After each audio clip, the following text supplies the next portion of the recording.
کہ سیدنا مولا کائنات کو آقا کریم صلی اللہ علیہ وآلہ وسلم نے اپنا نفس قرار دیا، یعنی اللہ یعنی اس لیے کہ اللہ سبحانہ و تعالیٰ نے آقا کریم صلی اللہ علیہ وسلم نے فرمایا کہ اللہ سبحانہ و تعالیٰ نے جو ہے مجھے اور علی کو ایک ہی نور سے پیدا کیا، یعنی اس طرح سے ان کا نفس ہے کہ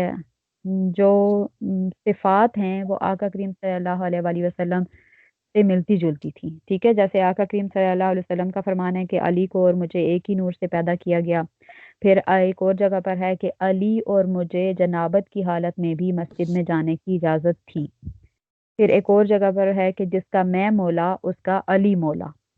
اس طرح کی آپ کو کافی ساری احادیث مل جائیں گی۔ تو یہ ساری ہستیاں جو ہیں یہ آقا کریم صلی اللہ علیہ وسلم کے اہل بیت میں پاک اور صاف اور معصوم عن الخطا ہستیاں شامل ہوگی۔ اچھا، پھر جب انہوں نے نجران کے جو عیسائی تھے انہوں نے جب ان آقا کریم صلی اللہ علیہ وسلم ان 4 افراد کو لے کر آ رہے تھے تو انہوں نے دیکھا کہ ان میں سے جو علماء تھے انہوں نے دیکھا کہ آقا کریم صلی اللہ علیہ وآلہ وسلم نے حضرت امام حسین کو گود میں اٹھایا ہوا ہے اور حضرت حسن کا ہاتھ پکڑا ہوا ہے،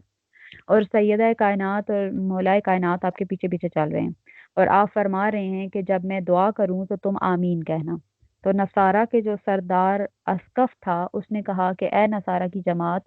میں ایسے چہروں کو دیکھ رہا ہوں کہ اگر وہ اللہ سے یہ دعا کریں کہ وہ پہاڑ کو اپنی جگہ سے ہٹا دے تو اللہ ان کی دعا کو قبول کر کے یا پہاڑ کو اپنی جگہ سے ہٹا دے گا، تو تم ان سے مباہلہ نہ کرو ورنہ تم ہلاک ہو جاؤ گے، اور قیامت تک روئے زمین پر کوئی عیسائی باقی نہیں بچے گا۔ تو انہوں نے پھر مباہلہ کرنے سے بعض آگے وہ لوگ پیچھے ہٹ گئے، کیونکہ انہیں علم تھا کہ یہ نبی ہیں، یہ اللہ کے نبی ہیں، ان کی کتاب میں نشانیاں تھیں۔ تو جب انہوں نے ان 4 ہستیوں کو ساتھ آتے ہوئے دیکھا تو ان 4 ہستیوں کے بارے میں بھی نشانیاں تھیں، اہل بیت کے بارے میں بھی ان کی کتابوں میں ذکر تھا، تو وہ لوگ گھبرا گئے اور ڈر کے پیچھے ہٹ گئے، اور انہوں نے مباہلہ کرنے سے باز آ گئے اور جزیہ دینا قبول کر لیا اور اپنے علاقے میں واپس چلے گئے۔ رسول اللہ صلی اللہ علیہ وسلم نے فرمایا کہ قسم اس ذات کی جس کے قبضہ قدرت میں میری جان ہے، اللہ کا عذاب اہل نجران کے نزدیک آ چکا تھا، اور اگر یہ مباہلہ کرتے تو انہیں بندر اور خنزیر بنا دیا جاتا اور ان کی وادی میں آگ بھڑکتی رہتی اور اہل نجران کو ملیا میٹ کر دیا جاتا، یہاں تک کہ درختوں پر پرندے بھی ہلاک ہو جاتے اور سال ختم ہونے سے پہلے پہلے تمام عیسائی فنا کے گھاٹ اتر چکے ہوتے۔ سو اس طرح انہوں نے مباہلہ کرنے سے باز آ گئے اور انہوں نے جزیہ دینا جو ہے وہ قبول کر لیا۔ اب جزیہ کیوں دیا؟ کیونکہ طریقہ یہ ہوتا تھا دعوت دینے کا، اسلام پیش کرنے کا، جو مشرکین اہل کتاب وغیرہ تھے ان کو اسلام کی دعوت پیش کی جاتی تھی، اس میں ایک دم سے جہاد نہیں کیا جاتا تھا، اس میں پہلے بات چیت ہوتی تھی، اس میں 3 سٹیپس کے بعد پھر جہاد، 2 سٹیپس کے بعد پھر تیسرا سٹیپ جو ہے وہ جہاد کا ہوتا تھا۔ ان کو کہا، ان پر اسلام پیش کیا جاتا تھا کہ یہ اللہ سبحانہ و تعالیٰ کی جیسے شان ہے وہ بیان کی جاتی تھی، اور کہا جاتا تھا کہ اللہ ایک ہے، تم اس کی عبادت کرو، اس بات پر اسلام قبول کر لو اور میں اللہ کا نبی ہوں۔ اگر وہ اسلام قبول کر لیتے تو بالکل ٹھیک ہو جاتا، اگر وہ اسلام قبول کرنے سے انکار کر دیتے تو پھر دوسری بات یہ ہوتی تھی کہ انہیں جزیہ کی پیشکش کی جاتی تھی کہ تم سرنڈر کر لو اور ہمیں جزیہ دیا کرو، مینس کے ٹیکس دے دو، اور لیکن حکومت ہماری ہوگی تم پر، تمہیں بھی مسلمانوں کے برابر جو ہے وہ سب کچھ ملے گا، لیکن تمہیں جزیہ دینا پڑے گا۔ اگر وہ جزیہ مان لیں تو پھر بھی ٹھیک ہے، لیکن اگر وہ جزیہ بھی ماننے سے انکار کر دیتے تو پھر انہیں ان سے حکم ہوتا کہ اب ان سے جنگ کی جائے، ٹھیک ہے، لیکن وہ لوگ جو ہیں وہ جزیہ دینے پر راضی ہو گئے، تو اس طرح وہ اپنے ملک میں واپس چلے گئے۔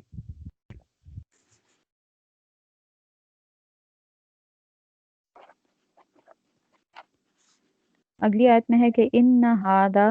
بے شک یہ، لاہوا یہی، القصص بیان ہے یا قصہ ہے، الحق سچا، بے شک یہی سچا قصہ ہے یا سچا بیان ہے، وما اور نہیں، من الہ کوئی معبود الا اللہ سوائے اللہ کے، وان اللہ اور بے شک اللہ، لاہوا وہی، العزیز غالب، الحکیم اور حکمت والا ہے، بے شک اللہ ہی غالب اور حکمت والا ہے۔ یہ جو پیچھے ساری سٹوری نجران کی ہوئی ہے، اللہ سبحانہ و تعالیٰ فرما رہے کہ آپ انہیں بتا دیں کہ یہ بے شک یہ سچا قصہ ہے اور اللہ کے سوا کوئی معبود نہیں، بے شک اللہ ہی غالب اور حکمت والا ہے۔ فَإِن تَوَلَّوْا پھر اگر وہ پھر جائیں، فَإِنَّ اللَّهَ تو بے شک اللہ عَلِيمٌ جاننے والا ہے بالمفسدین فساد کرنے والوں کے۔ اگر پھر بھی وہ بات نہیں مانتے، پھر بھی وہ پھر جاتے ہیں تو پھر اللہ فساد کرنے والوں کو خوب جانتا ہے۔ قل آپ کہہ دیجئے یا اہل الکتابی اے اہل کتاب، تعالوا آؤ الہ کی طرف، کلمتن ایک بات، سوائم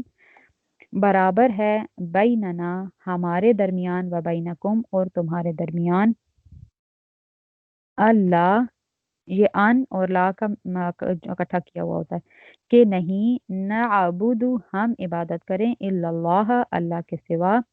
ولا نشرکا اور نہ ہم شریک ٹھہرائیں، بہی شیئا اس کے ساتھ کسی چیز کو، ولا یتخذ اور نہ بنائیں، بعدنا ہم میں سے کوئی، بعدا کسی کو، اربابن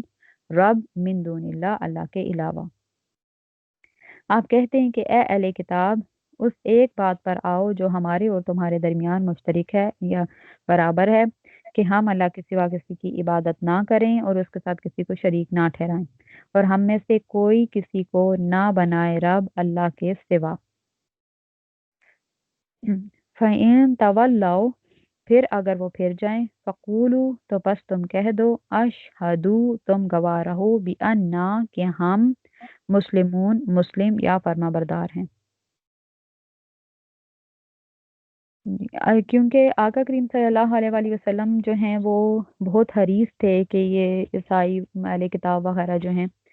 عیسائی یہودی مشرکین وغیرہ، یہ سب جو ہیں وہ اسلام قبول کر لیں۔ Okay.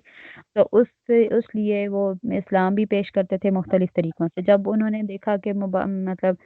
اسلام ان پر پیش کیا گیا ہے، وہ انہوں نے اسلام قبول نہیں کیا، اس میں جھگڑا کرتے ہیں حضرت عیسیٰ کے بارے میں، پھر انہوں سے مباہلہ کی بات کی گئی، انہوں نے وہ بھی اس سے بھی خوف زدہ ہو کر پیچھے ہٹ گئے، جزیہ دینا قبول کر لیا۔ لیکن آقا کریم صلی اللہ علیہ وسلم پھر بھی چاہتے تھے کہ یہ کسی طرح ایمان لے آئیں، تو تب اللہ سبحانہ و تعالیٰ نے ایک اور طریقہ دعوت کا بتایا کہ اب آپ انہیں ایسے کہیں کہ وہ مطلب ہم اور تم اس ایک بات پر جمع ہو جاتے ہیں جو ہمارے اور تمہارے درمیان مشترک ہے، یعنی تمہاری کتابوں میں بھی لکھا ہے کہ اللہ کے سوا کسی کی عبادت نہ کرو، ہماری میں بھی لکھا ہے، تو ہم اسی بات پر متفق ہو جاتے ہیں، تم اس ایک بات کی طرف آؤ۔ تو یہ ایسی بات تھی کہ جس سے کوئی بھی باعقل انسان یا باسمجھ انسان جو ہے وہ اس کو قبول کرنے سے پیچھے نہیں ہٹتا تھا۔ تو اس طرح ایک مطلب ڈیفرنٹ طریقے سے آپ دعوت حق دینے کا اللہ سبحانہ و تعالیٰ نے بتایا۔ اب اس میں یہاں جو ہے وہ اہل کتاب سے مراد مفسرین نے ایک تو کیونکہ پیچھے بات عیسائیوں کی چل رہی تھی، نہ جان کے عیسائیوں کی، تو اس وجہ سے انہی کو لیا۔ دوسرا یہ کہ یہ عام بھی لیا جاتا ہے کہ اہل کتاب سے مراد، کیونکہ جہاں بھی قرآن پاک میں اہل کتاب کا ذکر آیا وہاں اہل کتاب سے مراد یہود و نصارہ دونوں ہیں۔ تو پہلے ان کے مخاطب تو عیسائی ہیں، اس کے بعد یہی آیت جو ہے اسی طریقے کے مطابق تمام لوگوں کو دعوت دی گئی، جیسے ہرکل کو یا نجاشی کو یا مشرکین کو بھی، یہود و نصارہ سب کو اسی طریقے کے مطابق دعوت دی گئی۔ جیسے ہرکل کو آقا کریم صلی اللہ علیہ وسلم کی طرف سے خط لکھا گیا، حضرت ابن عباس بیان کرتے ہیں کہ ابو سفیان نے خبر دی کہ ہرکل نے رسول اللہ صلی اللہ علیہ وسلم کے مکتوب کو منگوایا جو حضرت داہیہ کلبی وہ تھے جو وہی لکھا کرتے تھے، ٹھیک ہے، کہ ہاتھ بصرہ کے امیر کی طرف بھیجا گیا تھا۔ بصرہ کے امیر نے وہ مکتوب ہرکل کو دیا، اس میں لکھا ہوا تھا بسم اللہ الرحمن الرحیم، یہ محمد اللہ کے بندے اور اس کے رسول کی جانب سے روم کے امیر ہرکل کے نام ہے، اس پر سلام ہو جو ہدایت کا متبع ہے۔ اللہ کی حمد و ثنا کے بعد واضح ہو کہ میں تمہیں اسلام کی دعوت دیتا ہوں، تم اسلام قبول کر لو، سلامت رہو گے۔ اگر تم نے روگردانی کی تو تمہارے پیروکار جو اسلام مطلب جو تمہاری پیروی کریں گے گناہ ان کا بھی گناہ تم پر ہوگا۔ اے اہل کتاب آؤ ایک ایسی بات کی طرف جو ہمارے اور تمہارے درمیان برابر ہے، وہ یہ ہے کہ ہم اللہ کے سوا کسی کی عبادت نہ کریں اور ہم اس کے ساتھ کسی کو بالکل شریک نہ ٹھہرائیں، اور ہم میں سے کوئی اللہ کو چھوڑ کر دوسرے کو رب نہ بنائے۔ پھر اگر وہ اعراض کریں تو تم کہہ دو کہ ہم تم گواہ رہو ہم مسلمان ہیں، یعنی اگر وہ پھر بھی تمہاری بات نہیں مانتے، اس طرح کے خطوط جو ہیں وہ لکھے گئے تمام لوگوں کو۔ پھر اور ساتھ میں کہا گیا کہ اگر جیسے اللہ سبحانہ وتعالیٰ نے بتا دیا کہ اگر وہ پھر بھی بات نہیں مانتے تو پھر تم ان سے کہہ دیا کرو کہ تم گواہ رہنا کہ ہم تو مسلمان ہی ہیں۔ جو آپ کے لوگ ہوں ان سب کو آپ کہہ دیں، مطلب آپ گواہ بنا لیں کہ ہم تو ایک اللہ کی ہی عبادت کرنے والے ہیں۔ آگے یا اہل الکتابی، اے اہل کتاب، لما تحاجون، کیوں تم جھگڑا کرتے ہو، فی ابراہیم، ابراہیم میں، وما انزلت التورات، اور نہیں نازل کی گئی تورات، والانجیل، اور انجیل، الا مگر من بعدی، ان کے بعد۔ اے اہل کتاب، تم ابراہیم کے بارے میں کیوں جھگڑا کرتے ہو، اور تورات اور انجیل تو ان کے بعد ہی نازل کی گئی ہیں۔ افلا تعقلون، کیا تم عقل نہیں رکھتے؟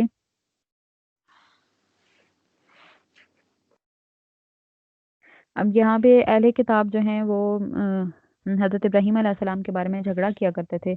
وہ یہود کا یہ دعویٰ تھا کہ حضرت ابراہیم علیہ السلام جو ہیں وہ ہمارے دین پر ہیں، اور وہ یہودی تھے، اور نصارہ کا یہ دعویٰ تھا کہ حضرت ابراہیم علیہ السلام ہمارے دین پر ہیں اور وہ نصرانی۔ تو اس کے جواب میں اللہ سبحانہ وتعالیٰ نے فرمایا کہ تم اس بارے میں کیوں جھگڑا کرتے ہو، جبکہ حضرت ابراہیم علیہ السلام تو مطلب اتنے عرصہ پہلے پیدا ہوئے تھے، اور ان کی موسیٰ علیہ السلام ان کی پیدائش کے کتنے 100 سال کے بعد جو ہیں وہ پیدا ہوئے، پھر حضرت عیسیٰ ان کے بھی کتنے 1000 سال بعد پیدا ہوئے۔ مطلب مختلف تفاسیر میں ہو سکتا ہے مختلف الفاظ ملیں، لیکن جو میرے پاس ہے تبیان القرآن، اس میں لکھا ہوا ہے کہ حضرت ابراہیم علیہ السلام اور حضرت موسیٰ علیہ السلام کے درمیان 700 سال کا عرصہ ہے، اور حضرت موسیٰ علیہ السلام اور حضرت عیسیٰ علیہ السلام کے درمیان 1000 سال کا عرصہ ہے، یعنی حضرت ابراہیم اور حضرت عیسیٰ کے درمیان تقریباً 1700 سال کا عرصہ ہے، اور وہ کہتے تھے کہ یہ حضرت ابراہیم علیہ السلام عیسائی ہیں۔ تو اس پہ اللہ سبحانہ وتعالیٰ فرما رہے کہ تم اس بارے میں کیوں جھگڑا کرتے ہو، جبکہ یہ تو تورات اور انجیل تو ان کے کتنا عرصہ بعد نازل کی گئی۔ کیا تمہیں عقل نہیں ہے؟ کیا تم یہ سمجھتے نہیں ہو کہ تورات اور انجیل تو اس ٹائم تھی ہی نہیں، اور تم یہود و نصارہ تو تم لوگ خود ہی بن گئے ہو۔ ہاں تم ہاؤلاہ وہی لوگو، ہا جج تم نے جھگڑا کیا، فی ما اس میں، لکم تمہیں، بھی اس کا علم ہے، ہاں تم ہی وہ لوگ ہو کہ تم نے اس بارے میں جھگڑا کیا جس کا تمہیں علم تھا۔ فلیما اب کیوں، تحاجونا تم جھگڑتے ہو، فی ما اس میں، لیسا نہیں ہے، لکم تمہیں، بھی علم جس کا علم۔ اب تم اس بارے میں کیوں جھگڑا کرتے ہو جس کا تمہیں علم ہی نہیں ہے، یعنی واللہ اور اللہ یعلم جانتا ہے، وانتم اور تم لا تعلمون تم نہیں جانتے۔ تم ہی وہ، یعنی یہود و نصارہ، تم ہی انہیں مخاطب کیا جا رہا کہ تم ہی وہ لوگ ہو جو اب تک اس بارے میں جھگڑا کرتے رہے ہو جو جس کا تمہیں علم تھا، یعنی آقا کریم صلی اللہ علیہ وسلم کی نبوت کی نشانیاں ان کی کتاب میں موجود تھیں، حضرت عیسیٰ علیہ السلام کی بھی مطلب جو وہ غلط ان کو اللہ کا بیٹا کہتے تھے اس بارے میں جھگڑا کرنا، یا پرانی جو جن باتوں کا تمہیں علم تھا اب تک تم ان پہ جھگڑا کرتے رہے ہو، تو اب اس بارے میں کیوں جھگڑا کر رہے ہو جس کا تمہیں علم ہی نہیں ہے، نہ تم حضرت ابراہیم کے زمانے میں تھے، نہ تمہیں نہ تم نے ان کو دیکھا ہوا، تمہیں ان کا علم ہی نہیں ہے، تو تم اس بارے میں کیوں جھگڑا کرتے ہو؟ اللہ زیادہ جانتا ہے اور تم نہیں جانتے۔ ما کان ابراہیم، اور نہ تھے ابراہیم، یہودی، ولا نصرانیہ، اور نہ نصرانی، ولیکن اور لیکن کانا تھے، حنیفاً ایک رخ، یعنی ایک اللہ کی عبادت کرنے والے، مسلمن فرما بردار، یعنی اللہ کے فرما بردار۔ ابراہیم نہ یہودی تھے نہ نصرانی، بلکہ وہ حنیف مسلم تھے، یعنی ایک اللہ کی عبادت کرنے والے اللہ کے فرما بردار تھے۔ وما کانا اور نہ تھے، من المشرکین مشرکوں میں سے، یعنی حضرت ابراہیم علیہ السلام وہ جو جھگڑ رہے تھے کہ حضرت ابراہیم علیہ السلام یہودی یا نصارہ ہیں، اس کے جواب میں اللہ سبحانہ وتعالیٰ نے بتا دیا کہ وہ نہ تو یہودی تھے نہ ہی نصارہ تھے، وہ تو مسلمان تھے۔ اس کا ذکر جو ہے ہم پیچھے سورہ البقرہ کی آیت میں بھی پڑھ چکے ہیں، 128 ہے آئی تھنک، کہ اے ہمارے رب، ہم دونوں کو اپنے لیے مسلمان رکھ اور ہماری اولاد میں سے ایک امت کو مسلمان رکھ. جب یہ خانہ کا تعمیر کعبہ کا واقعہ ہو رہا تھا اس ٹائم، تعمیر کعبہ ہو رہا تھا اس ٹائم. ایک دوسری آیت ہے سورہ الحج کی آیت نمبر، یہ میں نے گروپ میں شیئر کی ہے.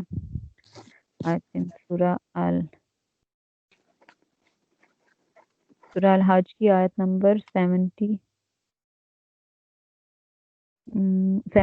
ہے. اس میں آپ پڑھیں گے تو پتہ چل جائے گا کہ اللہ سبحانہ وتعالیٰ